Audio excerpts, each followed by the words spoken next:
Hello hi friends, అందరికీ నమస్తే. నేను మీ Sanjay. Welcome back to my channel Sanjay living life. So friends, చూస్తున్నారు కదా, ఇవాళ మన ఇంట్రెస్టింగ్ టాపిక్ ఏంటంటే summer special refreshing grape soda అనమాట. ఇంకా ఈ రిఫ్రెషింగ్ సోడా ఎలా చేయాలో ప్రాసెస్ లోకి అయితే వెళ్ళిపోదాం. ఫ్రెండ్స్, ఫస్ట్ అయితే ఒక లెమన్ అయితే తీసుకోండి. ఒక లెమన్ తీసుకుని దాని అయితే హాఫ్ అయితే కట్ చేసుకోండి. హాఫ్ అయితే కట్ చేసుకుని లెమన్ ప్రెసర్ అయితే ఉంటుంది కదా, లెమన్ ప్రెసర్ తో ఇలా గ్లాస్ లో అయితే పిండుకోండి. ఇలాగ లెమన్ అయితే ఫ్రెండ్స్, ఇలా నిమ్మకాయ పిండుకున్న తర్వాత పొద్దున్నాకులు అంటారు కదా, పొద్దున్నాకులు అయితే వేసుకోండి. మీకు కావాలి అంటే, నాకైతే పొద్దున్నాకు అయితే ఇష్టం లేదు, సో అందుకే నేను పొద్దున్నాక స్కిప్ చేశాను.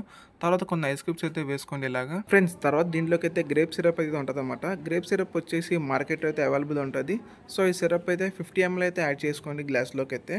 50 ml అయితే మీకు కరెక్ట్గా అయితే సెట్ అవుతుంది అనమాట సోడాకి అయితే. ఫ్రెండ్స్, ఇంక ఇలా సిరప్ వేసుకున్న తర్వాత బయట షాప్స్ అయితే దొరుకుతుంది కదా సోడా బాటిల్స్ అయితే. ఇలా సోడా బాటిల్ అయితే మీకు నచ్చిన సోడా బాటిల్ అయితే తెచ్చుకుని గ్లాస్ ఫుల్గా సోడా అయితే వేసుకోండి ఇలాగైతే. ఫ్రెండ్స్, ఇలా గ్లాస్ ఫుల్గా సోడా వేసిన తర్వాత స్పూన్ తీసుకుని సిరప్ అలానే సోడా మిక్స్ ఎలాగైతే బాగా అయితే మిక్స్ చేయండి. సో ఫ్రెండ్స్, ఫైనల్గా మన summer special refreshing grape soda అయితే రెడీ అయితే అయిపోయింది అనమాట.